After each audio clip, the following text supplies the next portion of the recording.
This podcast contains adult language, descriptions of violence, sexual references, and other possibly offensive themes. Listener discretion is advised. Welcome to this episode of Back to the Story, where friends come together to play Dungeons and Dragons. I'll be your DM, Klouse. Let's get started. When you see God's Rust surrounded by armies, I'm sorry I couldn't buy us more time. then know that its dissolution has come near. I mean, I have great faith in the gods. I think that no matter what happens, they're going to triumph over this.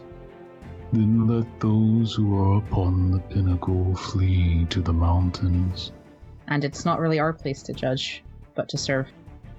And let those who are inside the city depart. I think if you gave me a few days, I could learn enough deep speech to try. And let not those who are out in the forest enter it. I'm an archaeologist. Disrespecting the dead is kind of what I do. For these are the days of vengeance, I just want to know what the fuck I am. to fulfill all that is written. Do not heed the visions of false prophets. Do not become what they want you to become. Alright, Scales. It's up to you now. You've got this.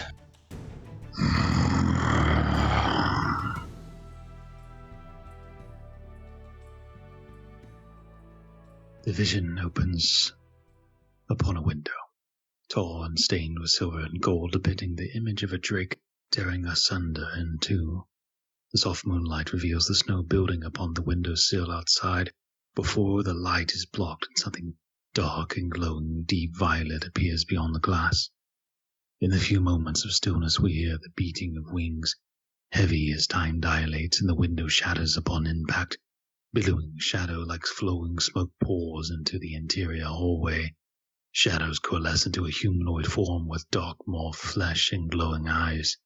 The figure walks with purpose down the hall, with the shadows tearing from the corners and trailing behind them. Stepping into the next room, an old man with a beard, to the floor and light eyes flaked with gold, stands to meet the shadowy figure.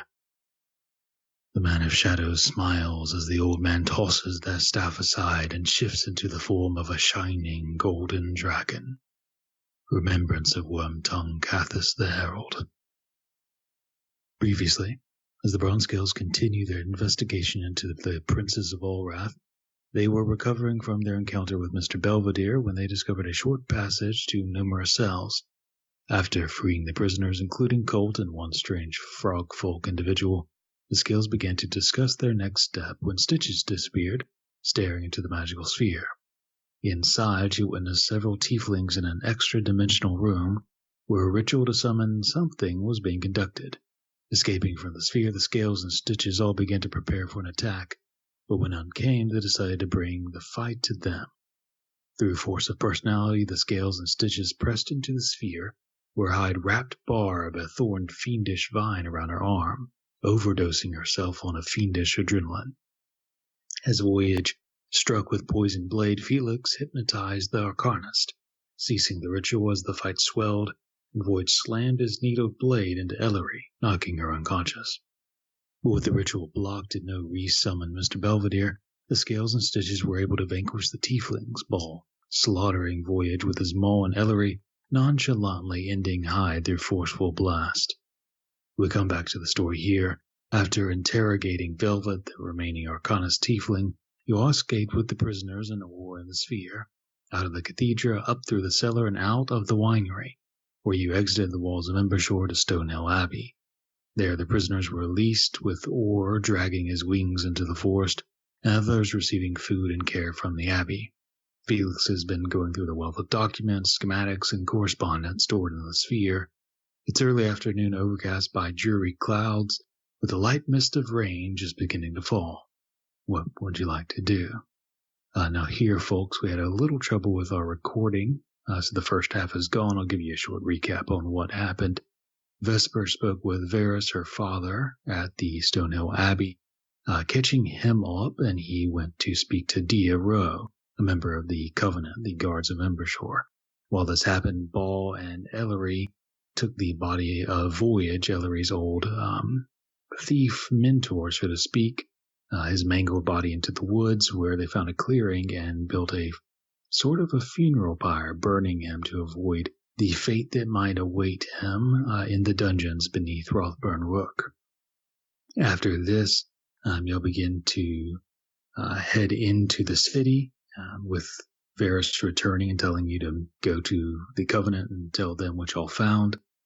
Meeting you halfway there were a number of Covenants who guided you the rest of the way, and into a meeting room with Wilrish Rothburn, the sort of current patriarch of the Rothburn family and leader of the Covenant, the guards of the city. You gave them the evidence, and he asked a few questions, eventually sending some Covenant guards to raid the Devil's Yard and grab the people on your list who Felix had found evidence on. He wasn't sure how to deal with the Soul Vault, however, this strange device, half demonic black magic and half aberrant gray matter, and offered you coin to deal with it. You negotiated a little bit better rate and have currently moved to the Elixirium to ask Lysander about possible chemicals you might be able to use to destroy the gray matter, which brings us back up to speed. So you guys are in the Elixirium. It's overcast and misty outside, but inside, Lysander's kind of answering your questions about various chemicals and what might work, when I think Felix was thinking about the schematic. I can't remember what you asked, though. Something about how it worked.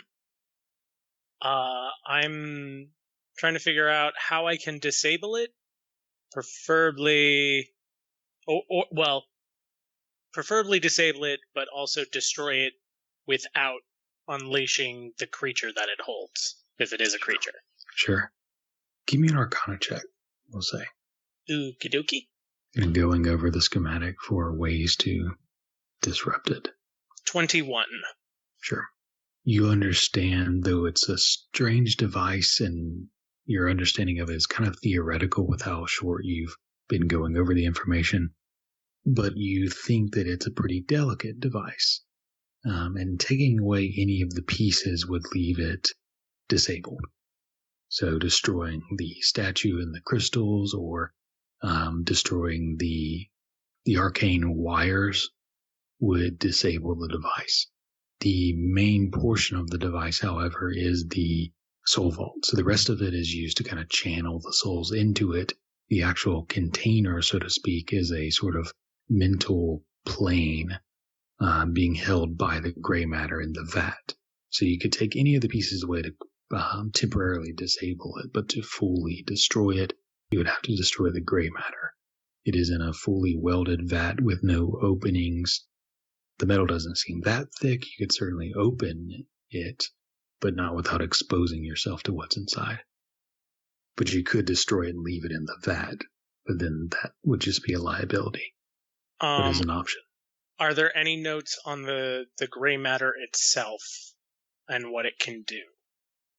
Yeah, there are some notes on where they found it. It was sunken in a bog in Sinstone Valley to the southwest. They collected it and captured it, but not without some heavy losses, as it can overwhelm the mind. It can flood a mind with memories and thoughts, locking people up. It can control minds, and it has a long reach of mental telepathy.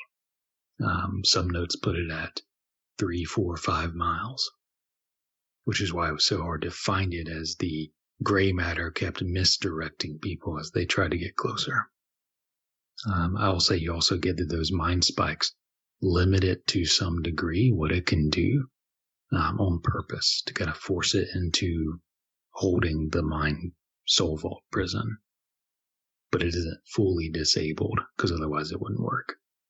So if we sunder the metal that it's in, we fuck up the whole trap and free it, basically? That seems to be the case. At least in whatever weakened form it's in, it will still be able to affect things, given that it seems to be a primarily psychic creature. Well, at the very least, we can disrupt the device as much as we can once the Covenant is finished raiding things, I guess. And after we get some rest, then we can figure out what to do with this gray matter thing. Perhaps if we can detach the tank somehow and move it maybe even into our little new crystal hut. Get it away from this place at least until we can figure out when best to attack it.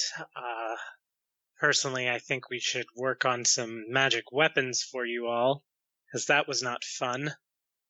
Yeah, we had some, but it doesn't do us much good right now we're there. Well then, perhaps we should get a rest, and tomorrow we can at the very least disable the device so it's not active. I think we should also destroy the statue of our old friend Mr. Belvedere in our new crystal. Absolutely. We'll fully redecorate. Why do I not want to know what that will look like? Would you like to be in charge? Actually, we should ask Miss Forrester. I don't know if she does interiors. I do like her sense of style. Regardless, maybe we should get some rest. There's a couch upstairs if anyone wants to crash there. I look down at my hands. Do I have any idea of what's actually going on with the fact that I'm blue? Not a clue, but you're blue now. Huh. Well, I guess I'm blue. I'm sure I've got a spell that can help with that. I can cast it in the morning. All right. Or at least after a nap. Do you think Voyage did this to me somehow? Poison that turns you blue? I don't know. Stitches got hit with it too, and I don't think she turned blue. I think you should keep it. You're suddenly very striking. Striking isn't what I normally go for. I prefer not to be this noticeable. Well, I'm gonna go get some sleep. Again, there's a couch open upstairs. Okay, so you guys try to crash somewhere. What time of day is it at this point? It's like 2 o'clock. Still afternoon? Yeah. Yeah, I'm gonna go see if they're done with Colt, and then take him back to the sale. Okay. I presume, are the rest of you finding rest, or are y'all doing something else? As Vl'Aeri goes back to Stonehill. Yeah, I think I'm just gonna try and rest. Okay. Ball? I don't think Ball needs to rest, but he doesn't really have anything to do. He just kind of hangs out. Alright, so you guys, some of you find some rest as best you can, or meditate, or hang out. Vl'Aeri, you can go to Stonehill. There's some Covenant there. They're putting the 2 tieflings into manacles, or they're questioning them. They're currently manacled and are kind of questioning the other prisoners and witnesses as well, including Colt. But eventually, after not too long, they kind of finish with him, and you're able to walk with them back to the copper sale. You doing okay? I guess he's... Oh, are you talking to Colt? Yeah. Yeah, I'm fine. Not too bad. It's worse than it looks. Didn't see much. Well, so make sure you get some rest before you go back to work. Yeah, I am. I'm gonna split off and find somewhere to rest here. All right. Thanks, Vl'Aeri. Want me to walk you home? I'll be all right. Appreciate it. All right. I'm glad to see you okay. Good to see you, too. And as he kind of begins to kind of walk backwards down a different alleyway to split off, Vl'Aeri, don't be so blue. Ha. And he walks off. Yeah. Yeah, so I guess from there I head on home. Sure. So if y'all's plan is to get some rest, you can. I'll say it takes a little bit to try to get to sleep since you woke up not too long ago. Cursed. Oh, shit. And also, I do want to talk to Mogther. So Felix, as you are meditating, and Vesper, as you try to find some rest, you guys have a dream. You're sitting around a campfire near to, it's familiar to you. It's the forest of your kind of hometown, either Embershore or somewhere in the INL for Felix, and carrying some sticks and logs and tinder for the fire. For Vesper, Amson walks out, and he puts the logs on the fire and sits next to you, puts his arms around you, and kind of, you'll enjoy this moment of staring into the fire. He kind of takes your neck in his hand and kind of looks at you, smiles, half-elven, sweet smile, innocence in his eyes. And then you feel a sharp pain in your stomach, and you look down and you see a hand with long claws digging into your stomach. You look back up and you see a smile that's like splitting across the face. The flesh kind of burns away, revealing fur underneath. The eyes ignite in orange and yellow as you see Mr. Belvedere. And you wake up. And for Felix, I'm not sure if you have someone this close to you, but if you do, it would be them. No, it's just Felix is camping and he has to make his own fire, and then the thing just appears. Oh, good. Okay. It starts raining. So yeah, you two don't benefit from anything from rest, no spells or anything like that. Is Felix on my couch? No, ew. Okay, great. I probably am then, and I'm just gonna. I don't know if Amson's taking a rest. If he is, he's probably with me. I'm gonna just kind of get up and go downstairs and not feel great about things. Felix, who would have finished his meditation earlier, will immediately touch his bag. Well, damn it, now I'm doing it. Think to Vesper.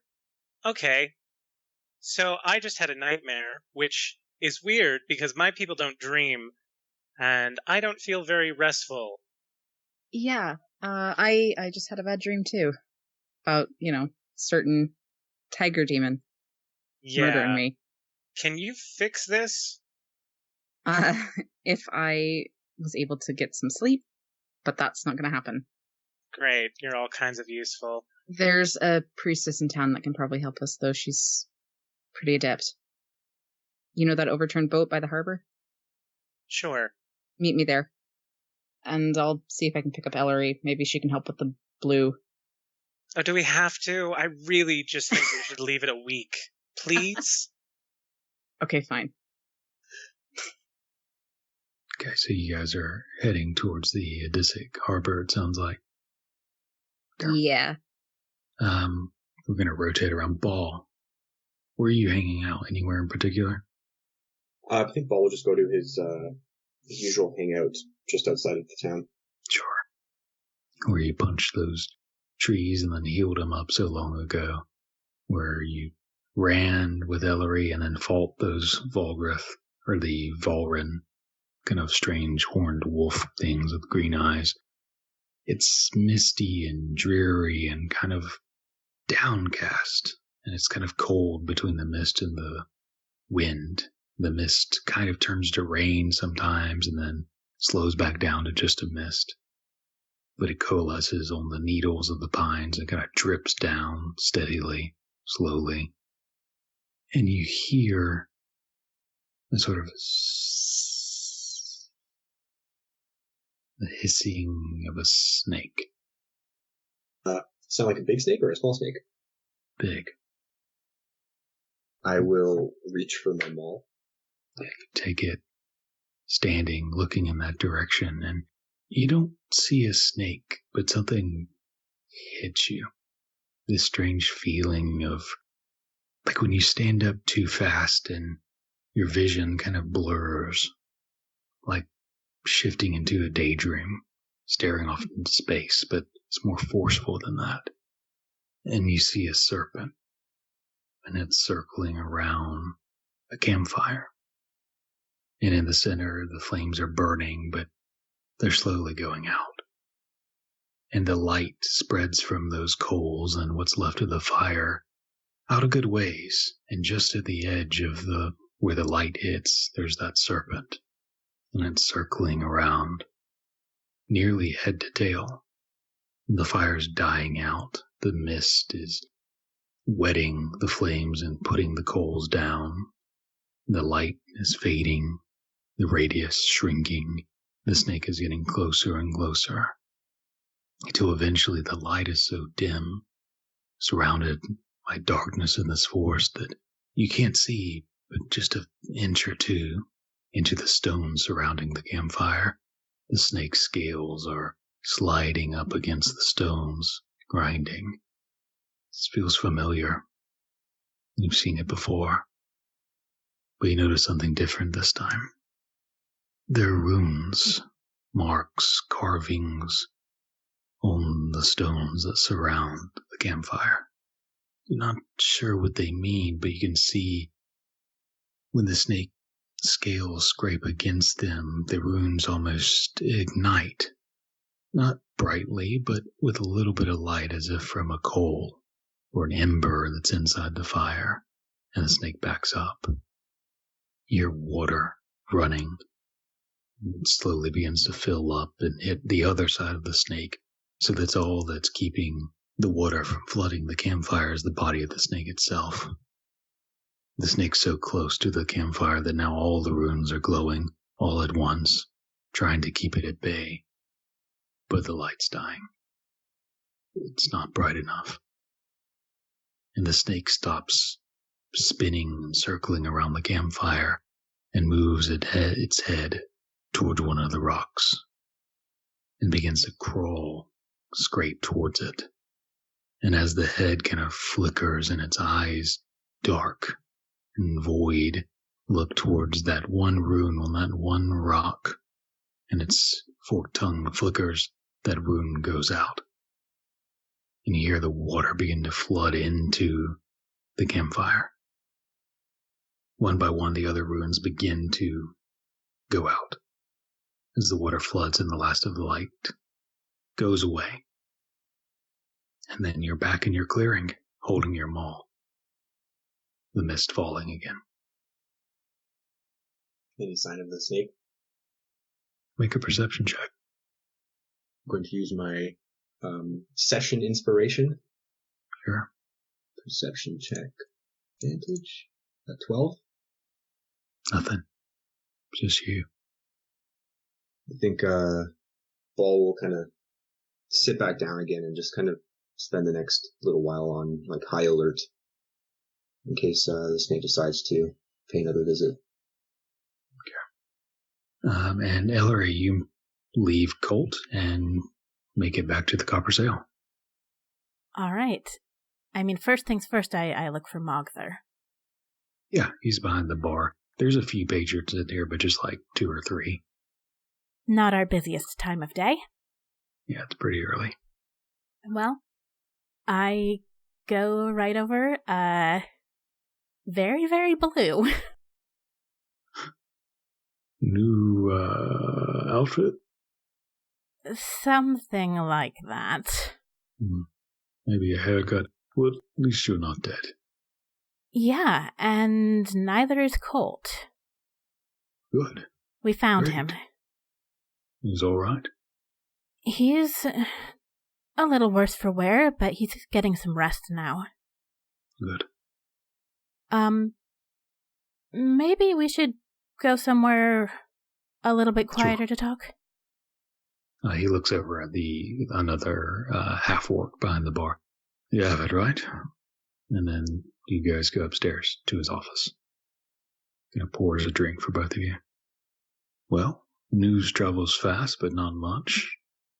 I suppose you've heard about the raid in the Devil's Yard? Well, hard not to notice their movements. They're loud and clunky. Not exactly subtle. What'd you find out? What happened? A lot. For one thing, Voyage is dead. That is a lot. And a lot of people are getting arrested. I've heard.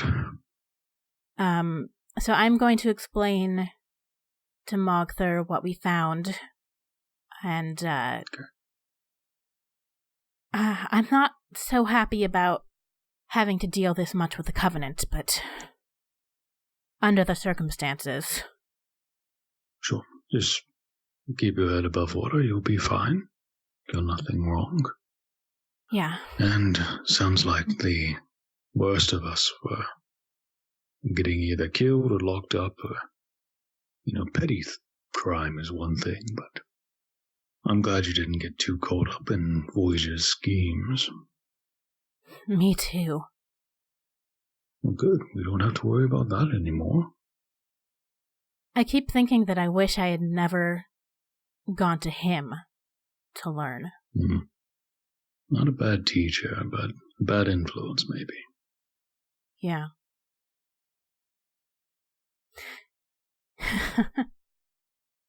I'm glad you're all right, and I'm glad we don't have to flee in Bishore. Me too. I know you've had to run before, and I wouldn't want to put you through that again. I'd find a new place, it'd be fine. Glad Shoza doesn't have to, though. Yeah. Yeah.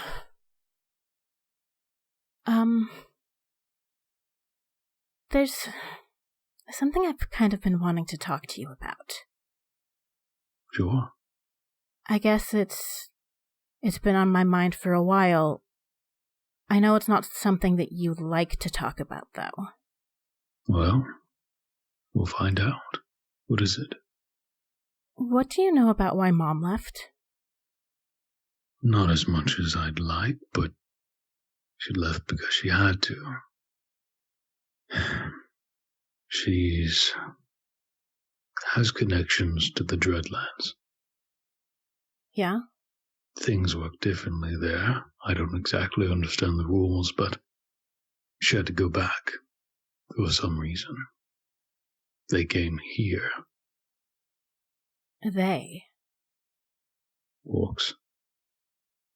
I don't understand the details of it, but she was caught up in something, some ritual or cultural thing. She had to go back. So she had to pay the blood price, which was scary. She said it was going to be fine. Why wouldn't... She never said goodbye to me or to Shoza. Why would... She didn't get the chance. They came for her. They took her. We could have fought, maybe, but I'm not much of a fighter. They were. Why didn't you tell me about this? She told me not to tell you. I figure it's been long enough.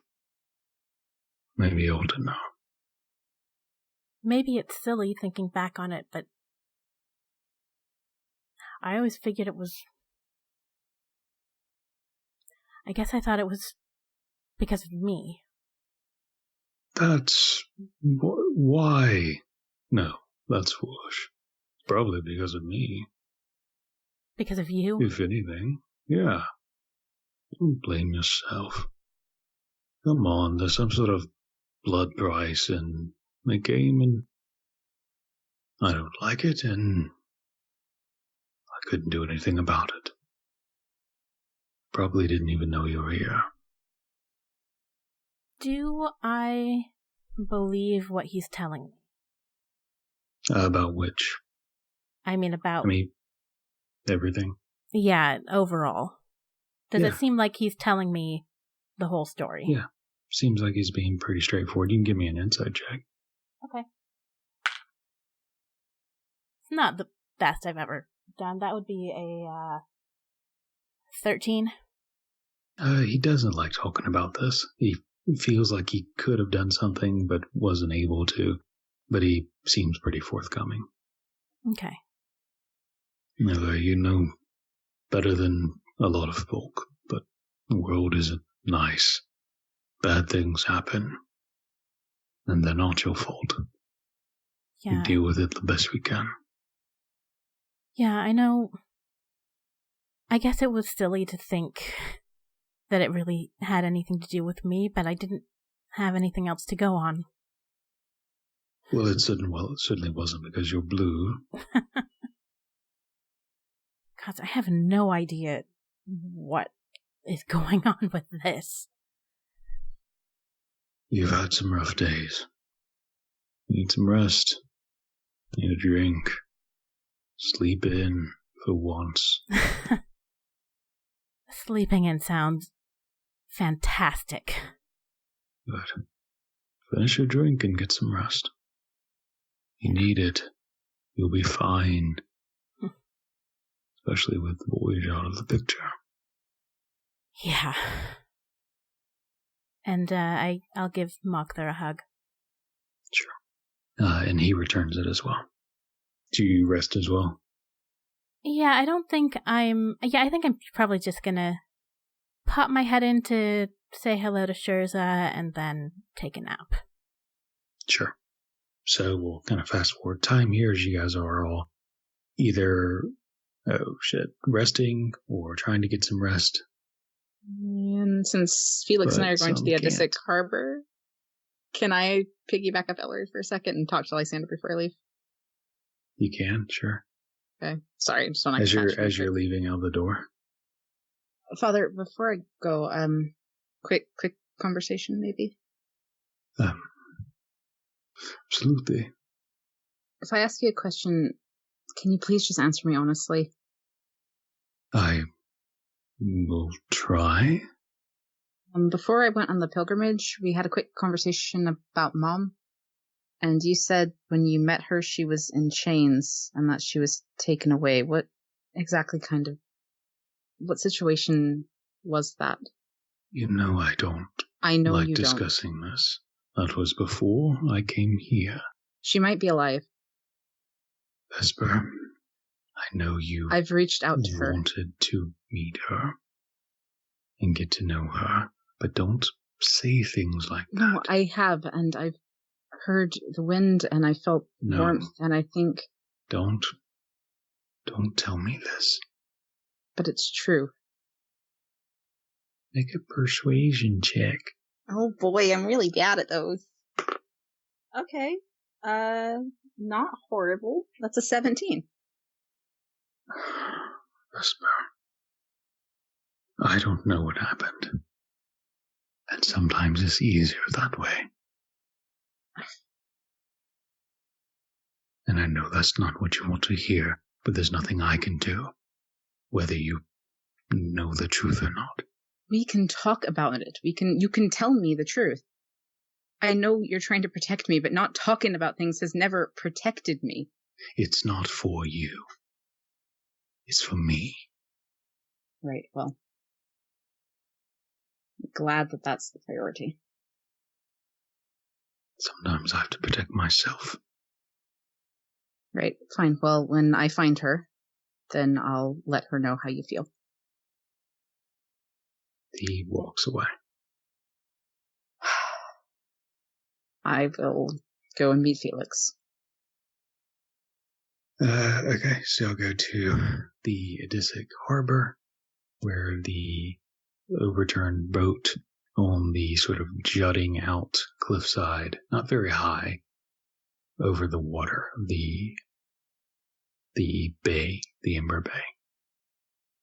There's a number of people in there, very open, no walls, just heavy curtains. I mean, you do recognize the priestess there. The tieflings. They're the tiefling. That storm dreamer, she can help us. Great. No chance we just accidentally killed her cousin? I don't think so. Great. And if so, then maybe it's good riddance. Let's just not mention it. Good idea. And I'll walk up to her. Yes. Children. We are in a bit of a dilemma. Well, to put it bluntly, we encountered a demon, and now the pair of us are both having nightmares.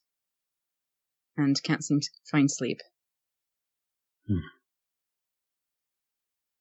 Have you consumed their heart or blood? No. She kind of narrows her eyes. Will her that help? teeth. Because I have some. The opposite. Oh. And she kind of stands up. So you're not conducting any sort of dark magic. You didn't get this. This wasn't some of your summoning magic gone wrong. I just kind of hold a hand under my holy symbol to display it. I was killing a demon.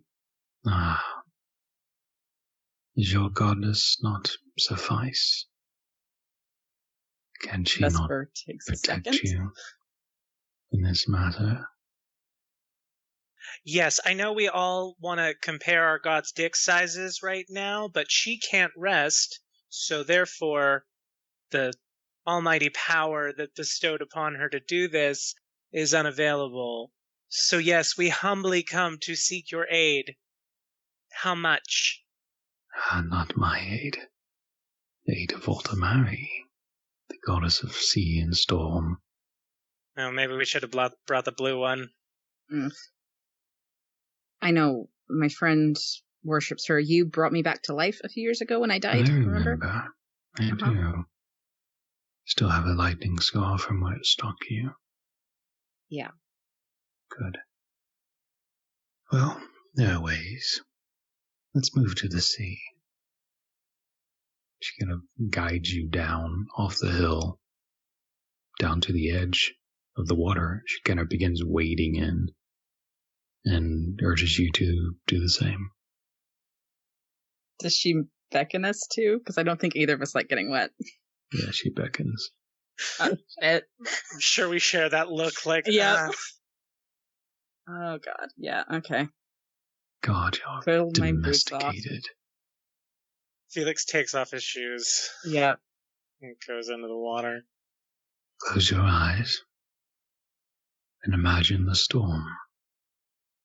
Imagine her part of the waves, her hair, the clouds and storms, her eyes, lightning bolts. It is her you should pray to. Strength, boldness, righteousness, unapologetic, and her living strength. And she takes, she'll start with Felix. She dips her hand in the salty, cold water and puts it on your forehead. It kind of drips down. And she guides you back to kind of dunk you into the water. She holds you underwater for a few seconds, enough to where it becomes uncomfortable. And there's a moment of sort of panic that strikes you, and you kind of feel and hear this vibrating of the water around you. Kind of sounds like rain and thunder and crackling lightning. How do you respond? Fear, awe, negative, positive? I think Felix would actually, through the bag, talk to Vesper and say, if this bitch kills me, promise me that you will add another tiefling to your body count. I promise. You'll be fine. Probably. And he will just give in. Okay. You feel this kind of shocking sensation start from her hand on your forehead and kind of run down your spine. And you relax for a moment, and the sounds all stop. And you're let up out of the water, breathing in deeply, covered in salt water, cold, wet. And then she begins to do the same to you, Vesper. And you have that same sensation. I take a breath before she puts me under, so that I can hold. She continues to hold you underwater longer than she did for Felix. Slowly, that feeling and sounds of rain and storm and crackling lightning begin to kind of come around, quietly at first, but then they begin to build. The panic begins to build, not because of breath in your case, but because of this strange energy that you feel kind of running through you. And when it begins to mount, how do you respond? Positively, negatively? I think of all the times that we've been through storms before. I think of Ellery's faith in Vl'Aeri, and I know that even if I'm not one of her followers, she's looked out for me before, and I know she's brought me back from the dead before, so I give in to the storm. Okay. That mark where you're struck by lightning years ago suddenly sears in pain, as if being struck again, and you come up out of the water. As the sensation stops, both of you covered in wet and salt and mist. Pull some seaweed out of my hair. Well, thank Vl'Aeri. Goddess brings strength, even through your sarcasm. You should give thanks. This one would be dead if it weren't for her. You both would be cursed if it weren't for her. Much of this land would be cursed if it weren't for her. Trust me, she's gonna have a whole lot more problems if not for us. On your way out, leave some water in the bowl, or salt, whatever you find precious. Thank you, Stormdreamer. Thank her. But she does not. On the way out, I will put the shard of that pearl turtle shell that I've been holding onto, and I'll put that in the bowl. Okay. And Felix, when you walk by, do you leave anything? Felix will kind of like awkwardly feel around through his stuff and just like drop a handful of coin and shrug. Okay. I nod. You guys leave the temple, and for the sake of time, we'll say you guys all recover from your rest and are able to either meet back up, or were you all going to go straight into resting or planning? What were you guys doing? I'd say we just get to it and meet up in the brain chamber. Same day or next day? Well, after we've rested, Yeah, I need it. I'm out of spells. Okay. So you guys regather. If you'll go to rest immediately, it'd be late that night, basically. You guys can regather going down into the cathedra. There are Covenant guards all throughout the winery and the cellar and in the cathedra itself, and they're going through stuff. And there are two that are kind of flanking those double doors into where the soul vault is itself.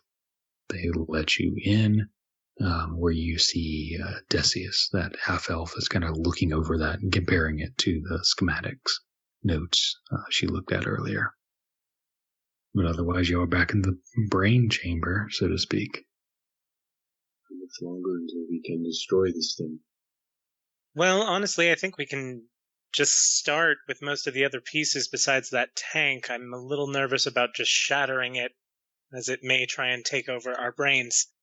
But if you want to go hog wild with the statue and the crystals and all that, I personally think that would be fine. Let's start with that fucking statue. So I can just break it? Swing away, Sounds Ball. good to me. This is where you insert, like, in the background, it's just Miley Cyrus. It came in like a wrecking ball, and Ball's just going to town. So, Ball... But it's like all slow-mo. It's like a montage. So, Ball, I'm not going to make you roll for it, since you have basically all the time in the world to smash this thing. So just describe to me, like, what it looks like. How do you want to basically destroy this statue?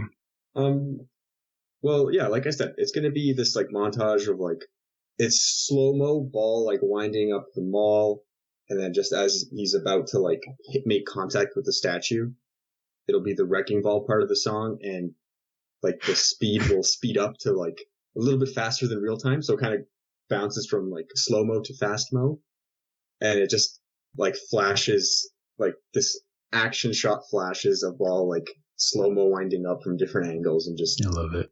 Shattering the statue and just parts of the statue flying like into the camera and past the camera. Is Ball with the maul, is he more of like a baseball swing or a golf swing? I think it's more like a baseball swing. Okay. So you guys see Ball just demolish this thing, slow and fast motion. Amson humming a song in the background. As Ball tears this thing to pieces. The final baseball swing hitting the head, launching it towards the back wall as it shatters. There's the feet that are kind of still somewhat there, but the rest of it is broken and shattered on the ground. It tore away some of those arcane lines, most of them, and broke most of the crystals as well. The runes and the vat are kind of all that's left after Ball tears it to pieces. Ellery is just sitting back and watching this with great admiration. Do we have this? Are we? Sorry, this is in the inside the snow globe room, or where the brain is? This was where the brain was, right? Yeah, under the winery. Right. Okay. So I'm just reading George saying that Felix is drinking wine in the background. Is there openly accessible wine? He brings his own. So is that a no? Felix, get your own wine, bitch. I mean, there might be, but I'm just saying he personally has started to carry around a bottle of wine to drink when you all are doing inane things. All right, well, Bala walks up to Felix, kind of reaches for the bottle of wine. Unless Felix stops him, he will take out another cup and hand you that. Oh, I see. So you can be uncouth, but I have to be couth. No, he has a cup too. Oh, okay. Everyone is couth here. All right, so Ball has a sip of his wine and then looks to Felix and as he's kind of regaining his breath, he looks at Felix and says, "What's next?" Well, I kind of suppose that's up to you all. Do we want to try and move the tank, if anyway? I mean, it's probably also a Ball thing to see if we can get it out. But if we can move it to our new pocket plane, might be a safe place for it for now. I'm not so sure I want to take it there.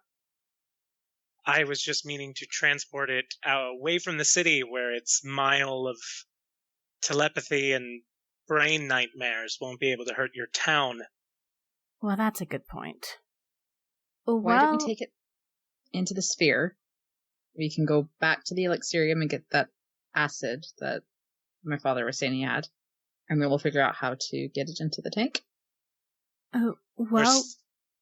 Go ahead. While we're here, maybe we want to make sure that there's no more of that booze that they were filling with demon blood. One of the Covenant is here, right? Can we ask her if they found that? Yes, according to your notes, we did find that, and it has been confiscated. I also found this book. She has a book that's wrapped in a white cloth.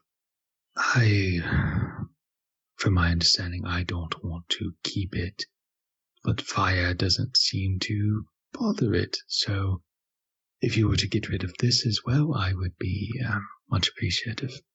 I will take it and take a look. It is a pretty simple book. Looks like a journal, actually. There's a couple different pages in it. And I sent you something, but essentially it describes some demons. And it has their names fully written out. I'm going to just snap that book shut. Great. So fire doesn't work.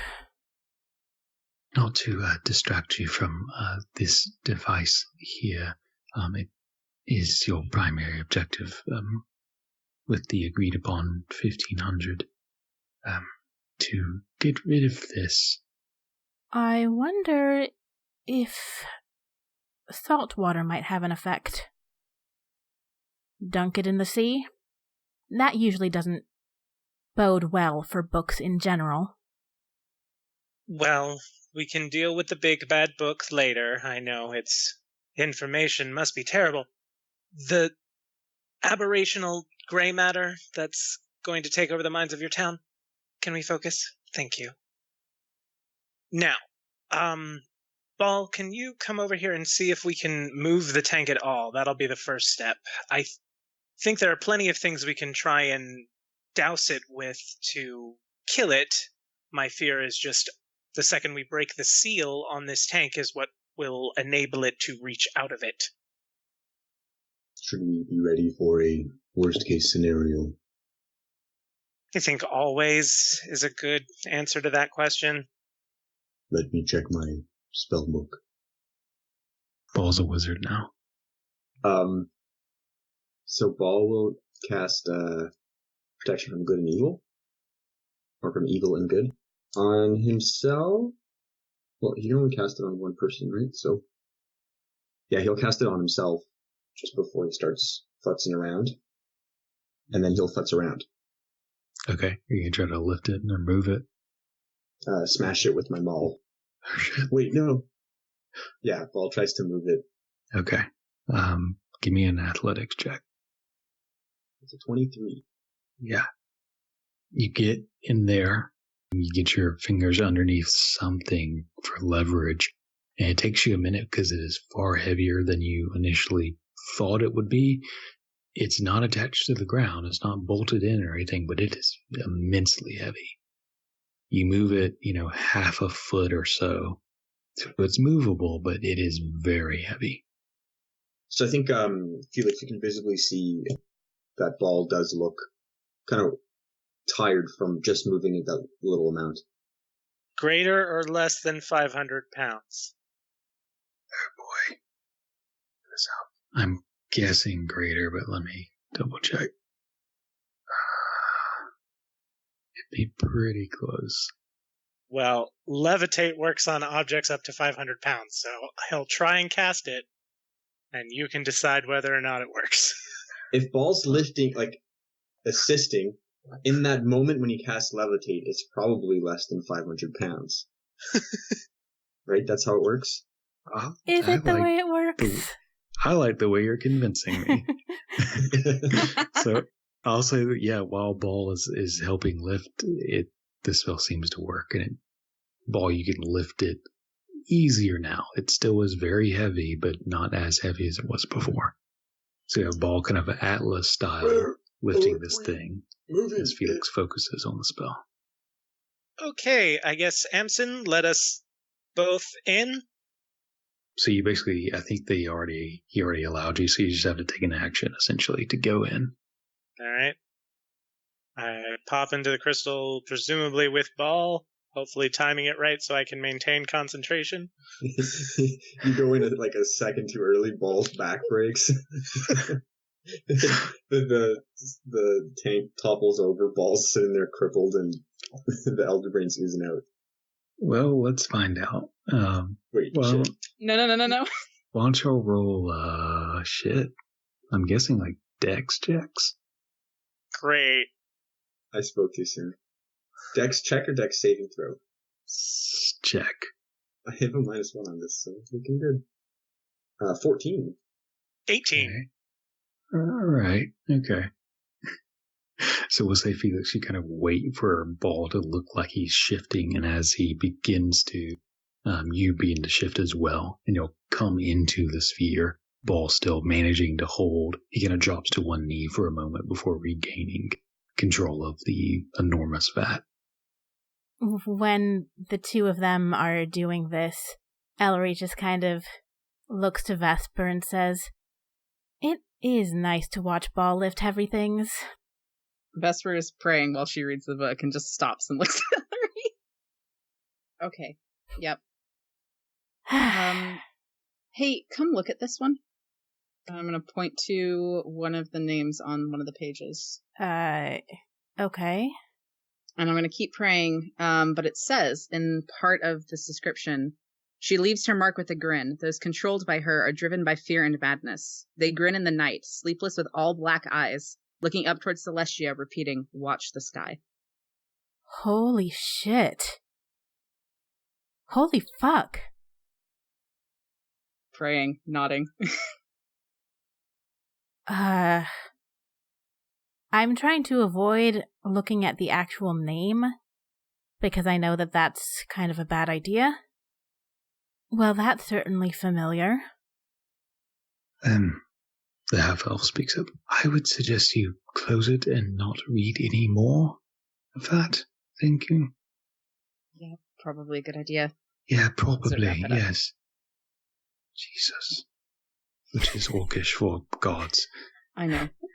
Yeah. So Ball and Felix, you guys have successfully made it in without breaking anybody's back. What are you guys doing in the sphere?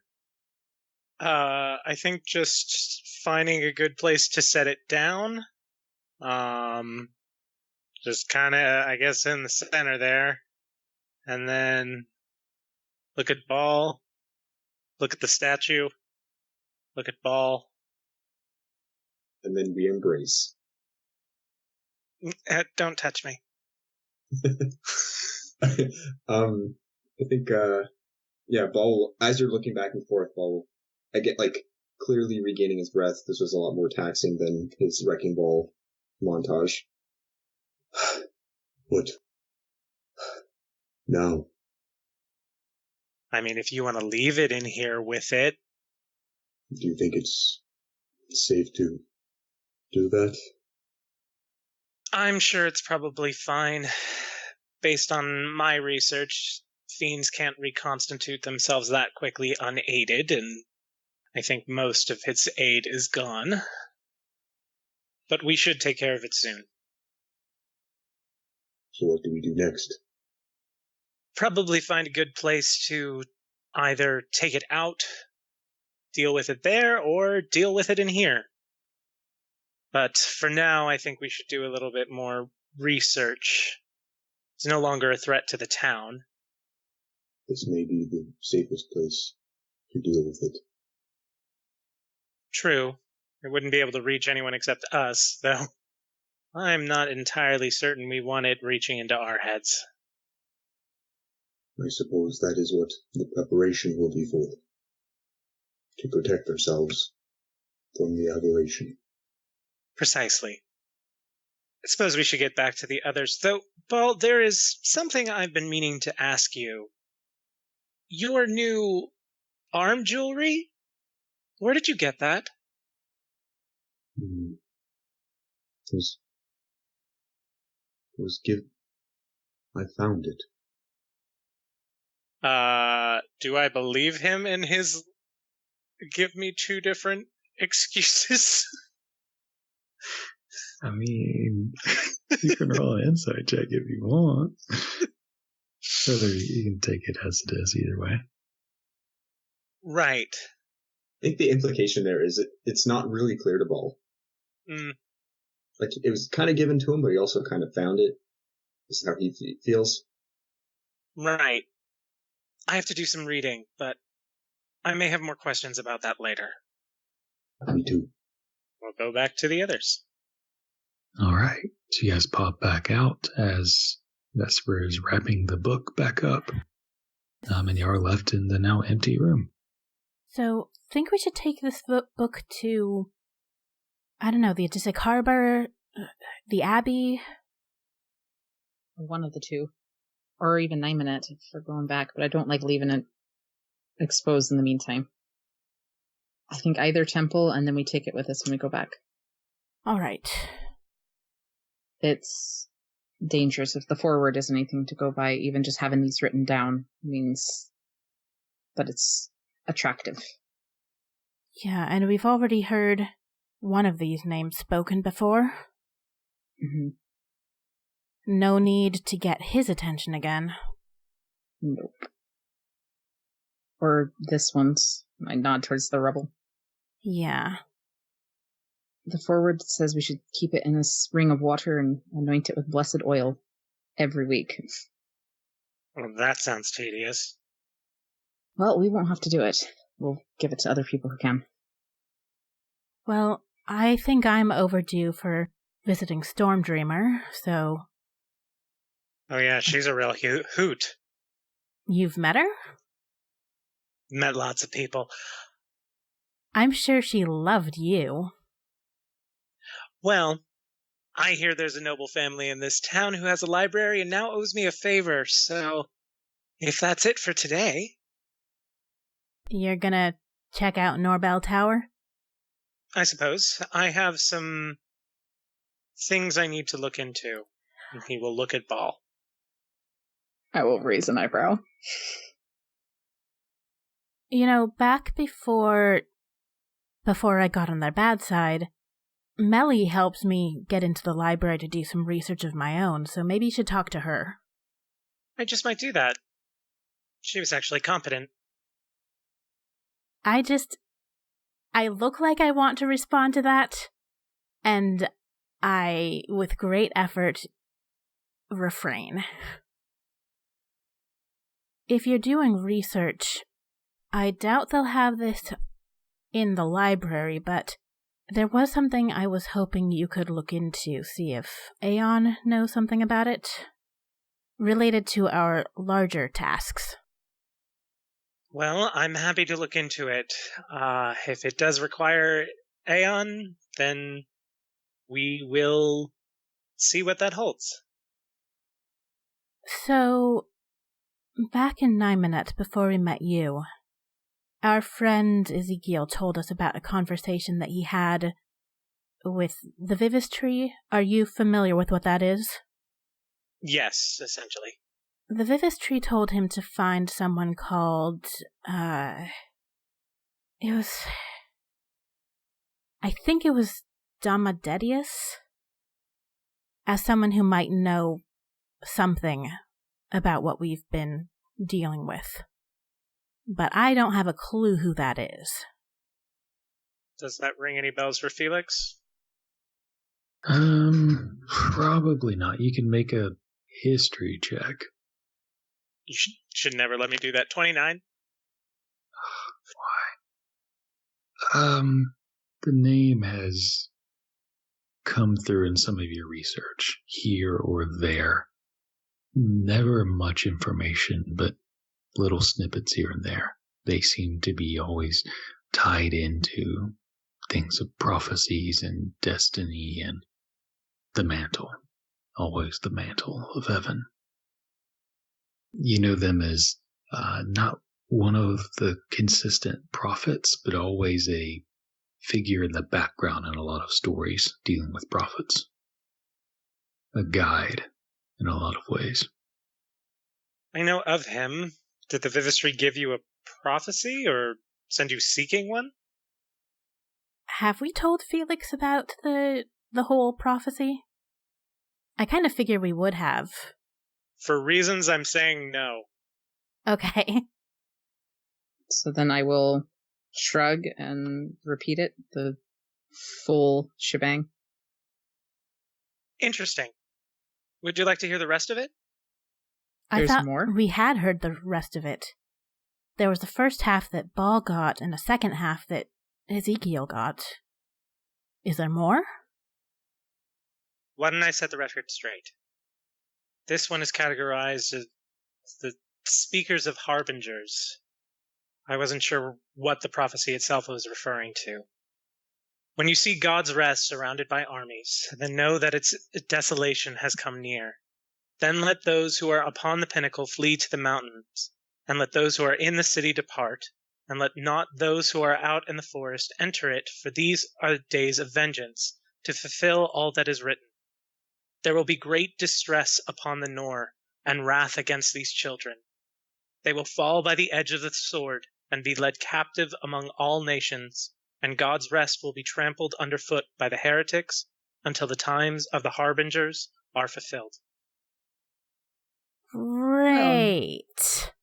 Not exactly a positive way to end that. So, even more dire. Once again, it seems like these Harbingers are our big threat. I still have to figure out what the connection this will has to them. What are they? Have we figured that out? They're the druids of that one circle, or? It's unclear. I mean, that's what you all have been told. Maybe we take this conversation elsewhere. It's not really related to our task at hand. And I kind of glance in the direction of, what was her name? Decius? Yeah. I mean, she's unimportant, but fine. So I guess we go elsewhere. Easy enough for you guys to go elsewhere. We probably have to leave the cathedra and the winery to get away from Covenant, but yeah, you can find a place. Back to the Abbey, maybe, so we can drop this book off? Sure. Yeah. Okay, so I'll lead the way there. And we can talk while we walk. So, Harbingers. I don't know. My prophecies have them as horned angels or demon. I'm not sure. Humanoid with glowing blades. 12 of them. 2 of which seem to be the divided halves of this goddess, maybe? Whatever Nersine was. So that vision the Sphinx showed us, that was their birth? Possibly. And there's something about them being reborn or not knowing who they are. Or not coalescing, whatever the fuck that means. Yes, I have been working on it, so here, and I will take out a stack of papers. I have written down the prophecies. Please, do not lose this. Visions of the future are dangerous in the hands of people who don't know what to do with them.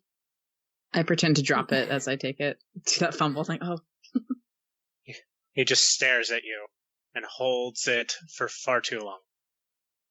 But I will send the document as soon as I can figure out how to do that. I'll actually let Ellery or Amson take it from me. I just want to give him a hard time. I will take it. Okay, and so we know Mr. Walker ties into this somehow, right?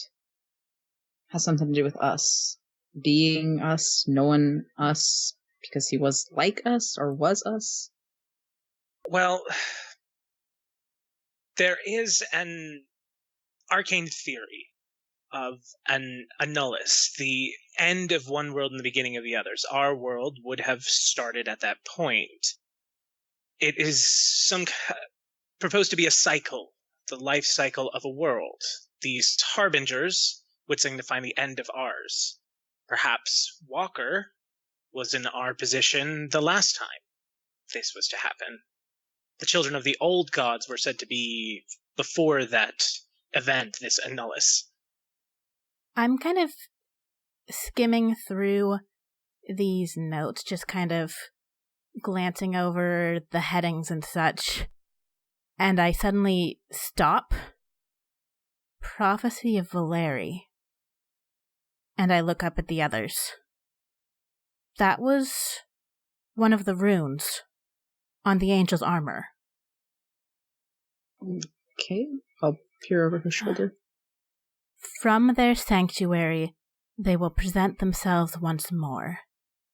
The knights of the lost gods will take up arms, and they will don the armor of their sin. No, they will don the armor of sin. Their wings will carry them one last time to war and doom. Standing at the head of this army will be a stranger they know, one with no birth or heritage. They will look upon them as they raise their hands to the heavens and speaketh the words. What the fuck? What the fuck? Is it the Felnor, probably, right? Not necessarily. I mean, it could be, or it could be gods like Tasha. And as we continue down this list, something I had hoped to research more, but I will call your attention to the son of Vladas and the prophecy of Galmora. A lost son will return home, and he will be wearing a ruby crown. Lend him your hammer, and make for him an aegis of ember, for he will carry the banner and precede the return of the father. I slowly look over at Ball. Well, it's not on my head. But you are wearing it. Where did you find that? Do you remember the cave that, I've never forgotten. when we came back, I visited it. I left a lot of death and fire in there. So the Gullah had it? And then when I wanted to leave, something in the fire called to me, and this is what I found. Klouse, I can't find in my notes when I know that there was some information mentioned about like the location of this person. That rings a bell. Of who? Supposed to be or I think this is when I was talking to Felix about, I guess, where you could find people that make things with this metal. Right, we did have that conversation. I know vaguely where it's supposed to be. To the north. Yeah. Yeah, so I think maybe Ball will add that. Ball will say, don't really know who gave it to me, or who left it for me to find, but I think the one that makes this is somewhere to the north, or so Felix tells me. So, I'm sure you all need time to digest these. I've been looking over them for decades, and I still have not made heads or tails. Sorry, I was looking at something in the demon book. The Prophecy of Judgment, here, Last Stand. From the clutches of Black Star, a knight will rise, weapon in hand, who will ride upon the trampled bone to meet her again. They will come, they will precede the judgment, but the scales will be shifted. Not capitalized, but... Again, there's a lot to read into, and almost anything can seem like something to do with your life if you think about it long enough.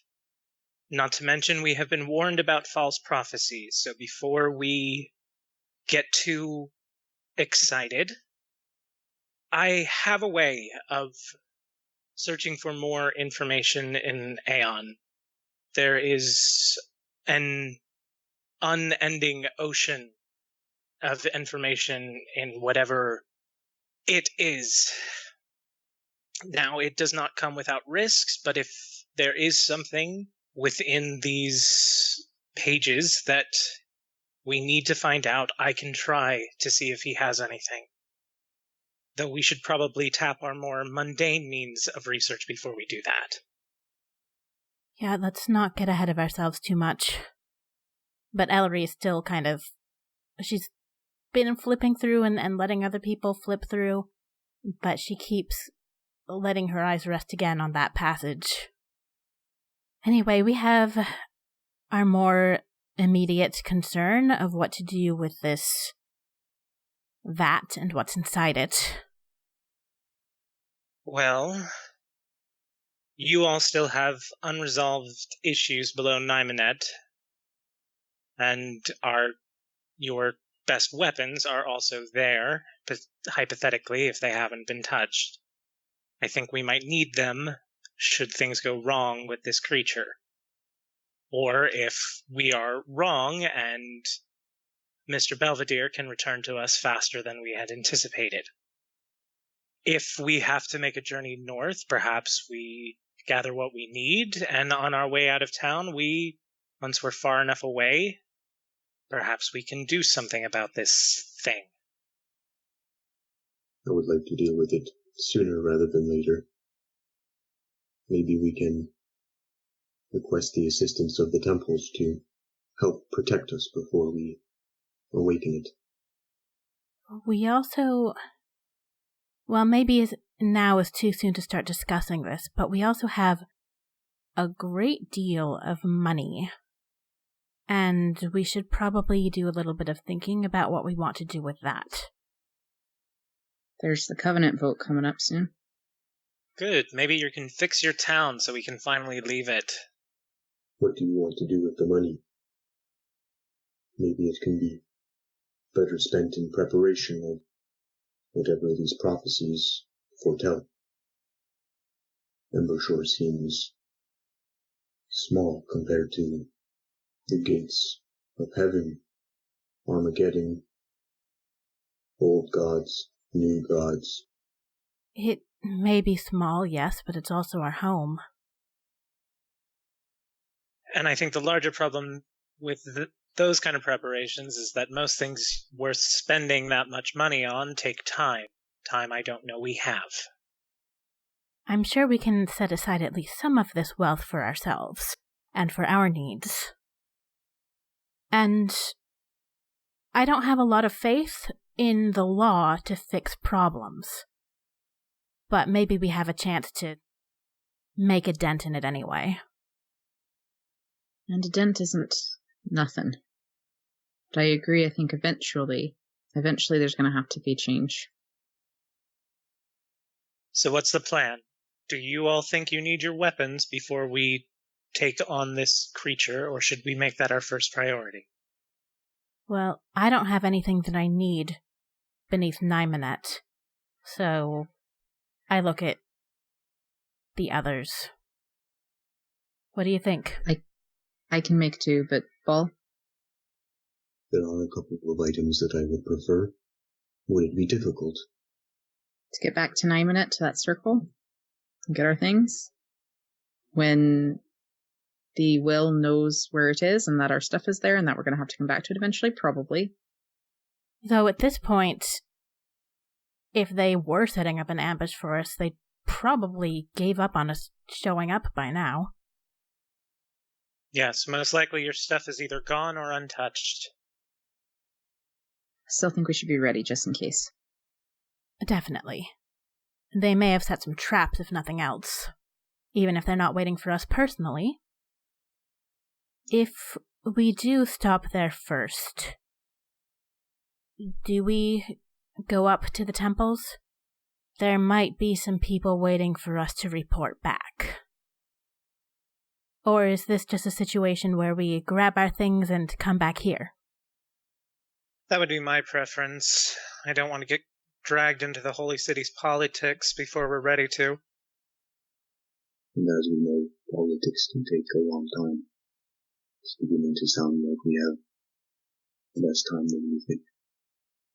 Or more things to do in the what time we have. Okay, so quick in and out of the city under Nymanet. We'll need Melly for that. Can she take us in and out in one day?